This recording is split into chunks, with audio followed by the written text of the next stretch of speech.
Why your smart kid shuts down. Your child forgets their homework folder. You gently remind them, check their backpack, and they completely melt down.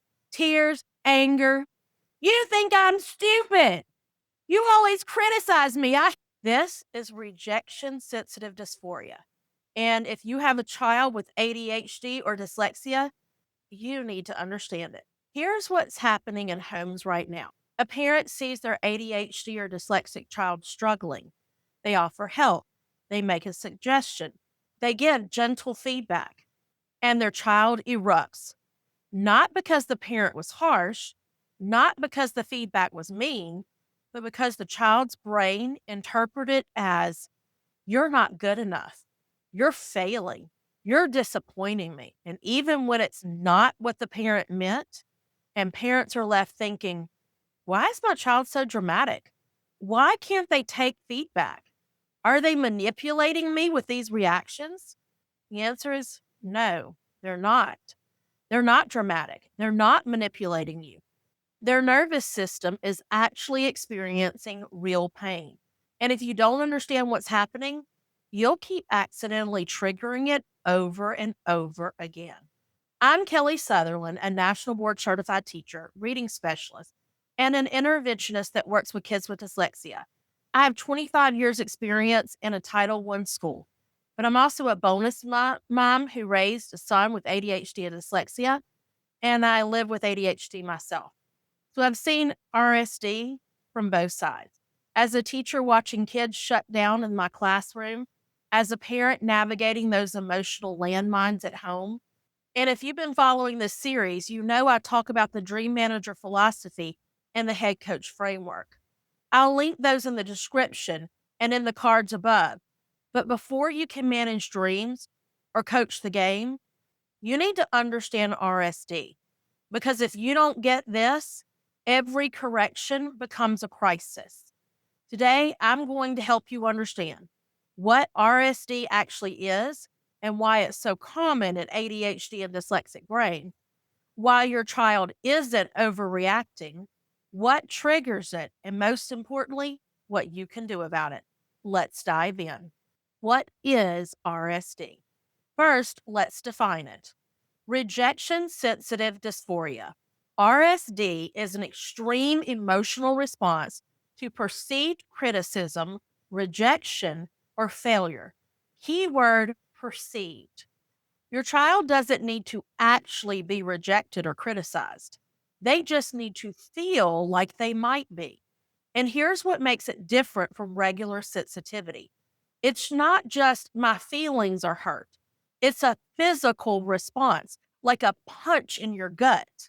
People with RSD describe it as crushing chest pain, overwhelming shame, instant, uncontrollable emotional flooding, a feeling of being destroyed by something small. And here's the critical part. For kids with ADHD and dyslexia, this isn't rare. This is the norm. Studies show that nearly 100% of people with ADHD experience RSD to some degree. Let me say that again. If your child has ADHD, they almost certainly experience some form of RSD. And if they also have dyslexia, it's often even more intense because they've spent years getting corrected, redirected, and helped with reading. The brain has learned correction equals I'm not good enough. Why does this happen? So, why is RSD so common in ADHD and dyslexic brains? Reason number one, they've experienced more correction than their peers. Think about it. A neurotypical kid gets corrected occasionally. Remember your backpack, use two hands, normal stuff. A kid with ADHD and dyslexia, they're corrected all day long. Sit still, pay attention, sound it out, try again, focus. You forgot again. For dyslexic kids, every book, every worksheet, every reading group session. By the time they're 10 years old, they've heard thousands more corrections than their peers. And their brain starts to generalize. I'm always wrong. I always mess up. I'm a disappointment. Reason two, their brains process emotions differently. ADHD brains have differences in the prefrontal cortex and amygdala, the areas responsible for emotional regulation. So when a neurotypical brain hears feedback, it says, okay, adjust. An ADHD brain hears feedback and says, danger, rejection, failure. It's not a choice, it's neurological. Reason three for dyslexic kids, reading is their identity. Reading is everywhere, it's the foundation of school. And when you struggle with the one thing everyone else seems to do effortlessly, every reading assignment feels like proof you're not smart enough. So when your parent says, let's practice your reading, the child doesn't hear, I want to help. They hear, I'm reminding you that you're failing. That is RSD in action. So, what actually triggers RSD? Here are the most common triggers for kids with ADHD and dyslexia. One, corrections, even gentle ones. Remember to check your folder.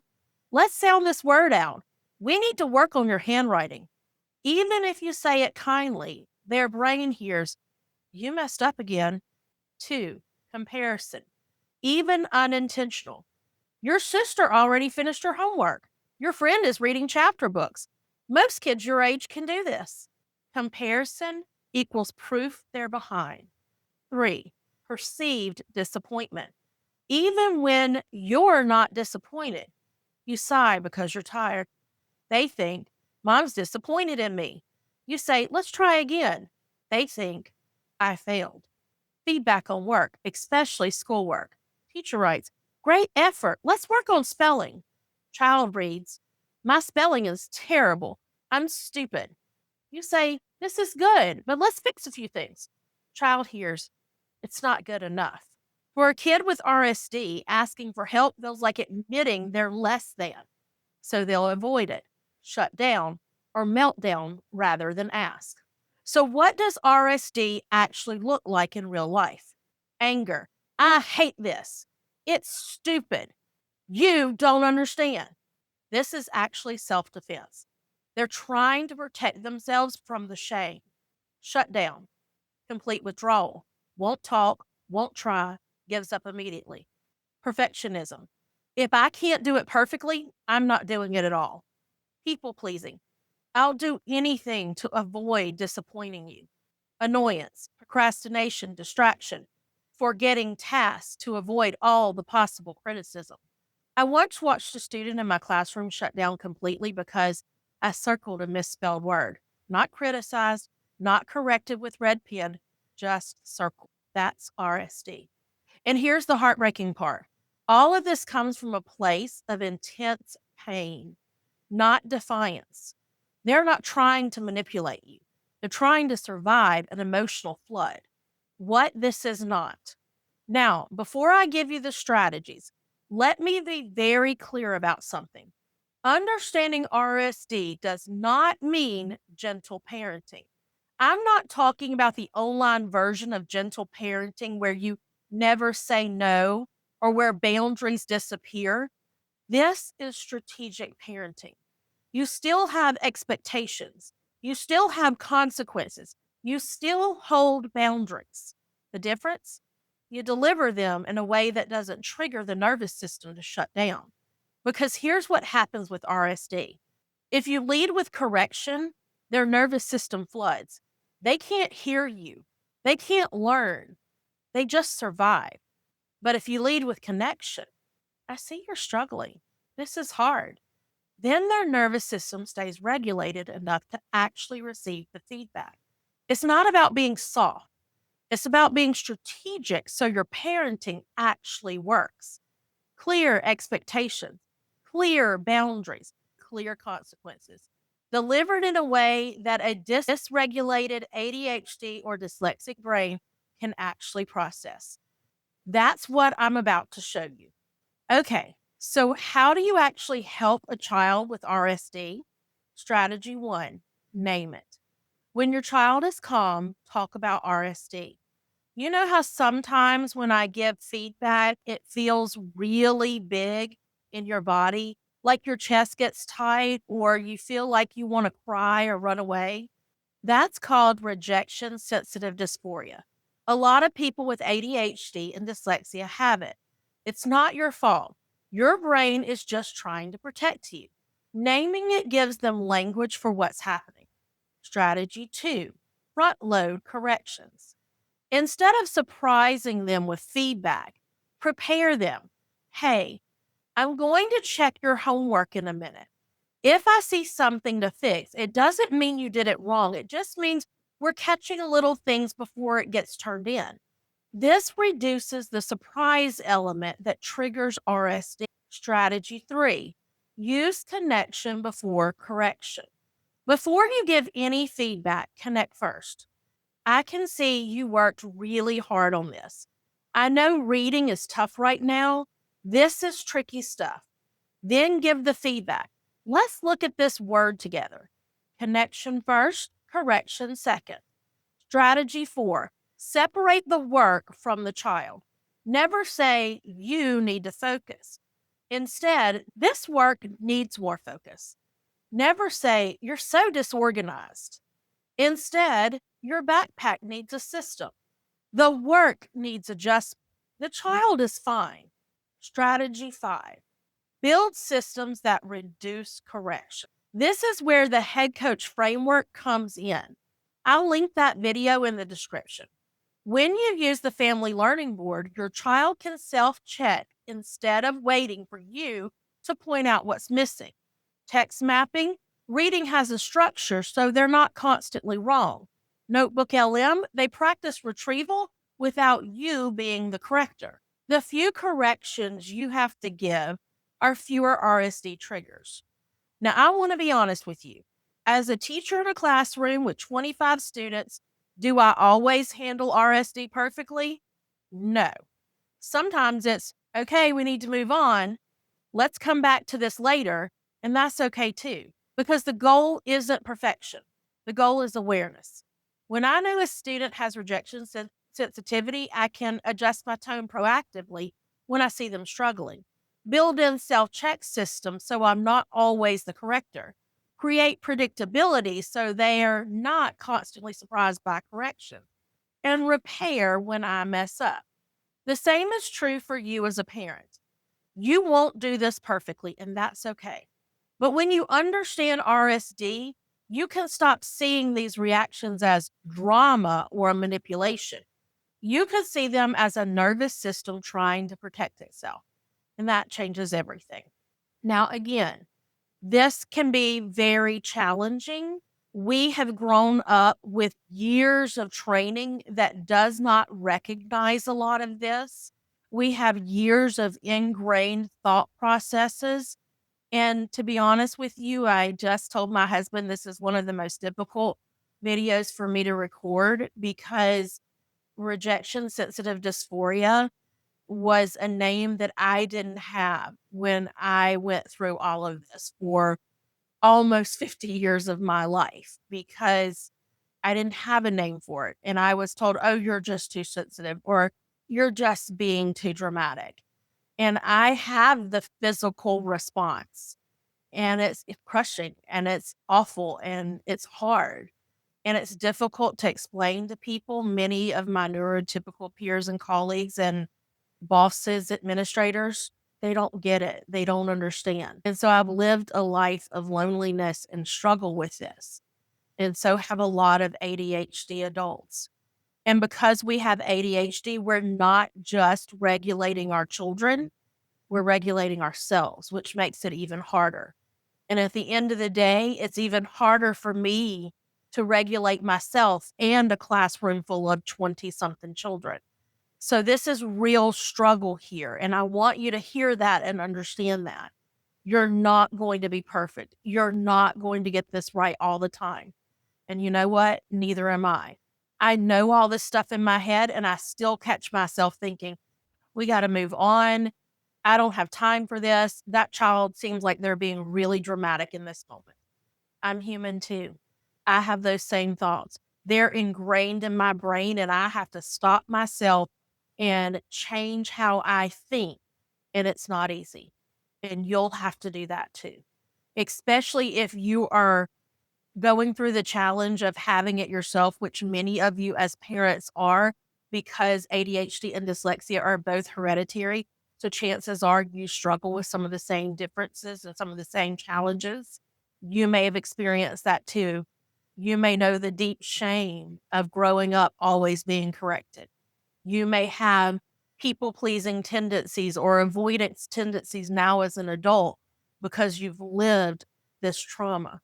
But as an educator that has now learned how to name it, and as a parent that sees it, and as an educator that sees it every day, I'm going to mess up. I'm going to make mistakes. I have messed up. I have made mistakes. But I get up every day and go into that classroom trying to be 1% better, trying to make a difference. And probably most of the time I mess up more than I get it right, but I'm still trying to improve because now I have a little bit more awareness and I am not perfect by any means. I am fully human. And when I'm stressed out and I have too many things on my plate and I'm overwhelmed, just like you might be in the middle of your kitchen over homework battles or your child throwing a fit in the middle of Walmart and everyone's staring at you, I see you. I know. It's hard. It's really hard. And you're probably thinking to yourself, I wish they'd stop being so dramatic. And you just want to get out of that store and get away from all the stares and the judgment as fast as possible. I get it. I understand. And no, you won't be perfect in that moment. And that's okay. Because this is not about judging yourself. It's about giving yourself grace and understanding and realization and coming to a greater awareness so that you can proactively make changes. But just like we stated earlier in the reading video about how routines that are sustainable are the ones you come back to, this situation with developing an understanding of things like rejection sensitive dysphoria, it means you have to give yourself grace first before you can give someone else grace. It means understanding a different way of speaking before you can actually use that. And we have to break years of ingrained thought processes and years of stories we tell ourselves and years of traumatic experiences that other people have heaped on us. And that's hard. That's really hard, but you can do it. I can do it. And together, we can support each other through that storm because I have a lot of life left and I want to make changes that are better. But I know from experience that I'm human and I will continue to make mistakes. But that's part of modeling for my kids. It's part of being fully human and it's part of helping them understand. So that's why there's the repair. When I make a mistake, I apologize. When I realize I make a mistake, I own it. Takes a lot of humility, and I'm not always perfect at it. I'm human too. But when I'm able to, they're powerful teaching moments because I get to model the best of myself. And sometimes the best version of yourself happens in your worst moments when you get to show someone else that I had a very human moment. I messed up. Let me repair it. Let me apologize. Let me fix it. Now, I went really off script on this, but part of the reason this is hard to record is because I've lived this many, many, many times. I've struggled with the aftermath. I've struggled with the trauma. I've struggled with the challenges of colleagues, peers, and administrators that didn't understand. I've struggled with the intense pain that hits you in the chest so hard, it really feels like you've been punched in your gut. I know those feelings. I don't want the kids I serve to grow up with shame that I've felt in my life. I don't want kids to grow up feeling all of that. I can't change everything, and I certainly can't go back and undo my past. You can't either. But we can try to move forward 1% better. And in the next video, we will talk about that 1% better. And we will talk about how we make those changes. And we won't be perfect because there's nothing about us that will ever be fully perfect.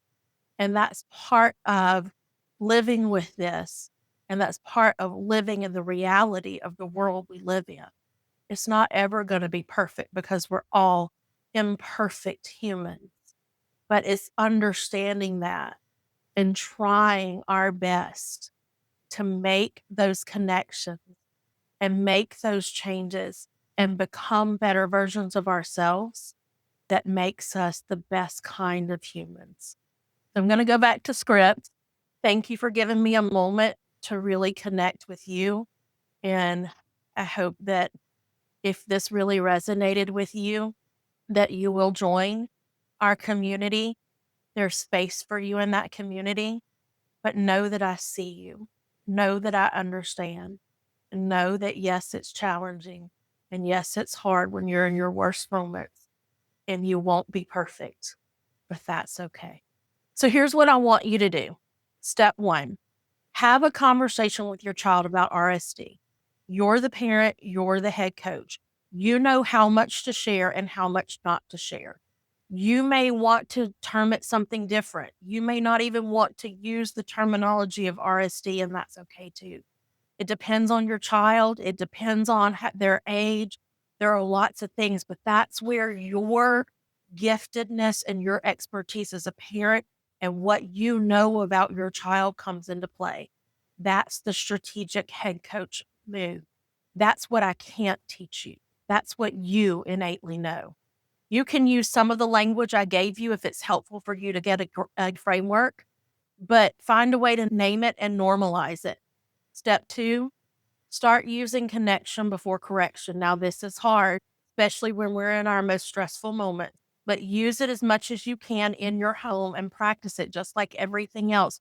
You get better with practice. Work hard on being intentional about it. Every single time you give feedback back, try to connect first. Step three, join the free Learning in a Distracted World community. I've created an Understanding RSD parent guide with scripts for talking to your child, plus additional strategies for reducing those triggers. But more importantly, join a community of parents that are living that same storm with you and are struggling to find creative ways through it. I am just the guide that's starting this, but I am by no means the expert. You, as the families that join Learning in a Distracted World, have way more knowledge and expertise than you even know. And when you bring that into the community, that compound effect comes into play, and we all build something stronger together. That's what the community is about. The link is in the description below. Step four, if you want the complete system, the one that reduces those triggers at the source, then check out the Family Learning Adventures. You'll get the Family Learning Board, which is a self-checking system, the text mapping visual structure for reading, and Notebook LM for retrieval practice without drilling. The point is to build systems that are sustainable. It won't work overnight, but with repeated practice and intentional ideas and intentional strategies, we're going to build something over time that will change it. The monthly learning adventures themes are designed for ADHD and dyslexia kids. And most importantly, you're getting that community of parents who get it. Community of people like me who've lived through that storm, and people like you that still battle those daily struggles. We're all in this together. No, we're not perfect, but we're all striving to be better. In the next video, as I already stated, we're going to be talking more about that 1% better approach, because transformation is actually a trap for neurodivergent kids. Your child doesn't need to be fixed. They need small, sustainable systems that build over time. ADHD and dyslexia don't go away. It's not a disease to be cured. We have to adapt. We have to find ways that make it easier for us to live in a world that's not built for us, that doesn't work for us. We have to adapt to that reality. It makes life a little harder, but together we can do that. Together we can build a resilience. And it's those skills that we learn in building that resilience that give us the superpowers, that give us the opportunity to become great innovators, great inventors, great entrepreneurs. The link to that video will be in the description below when it's live, or you can subscribe so you don't miss. I'll see you in the next video where we work on a strategy of being just 1% better versions of ourselves with intentionality, intentional practice, and lots of grace. I'll see you then.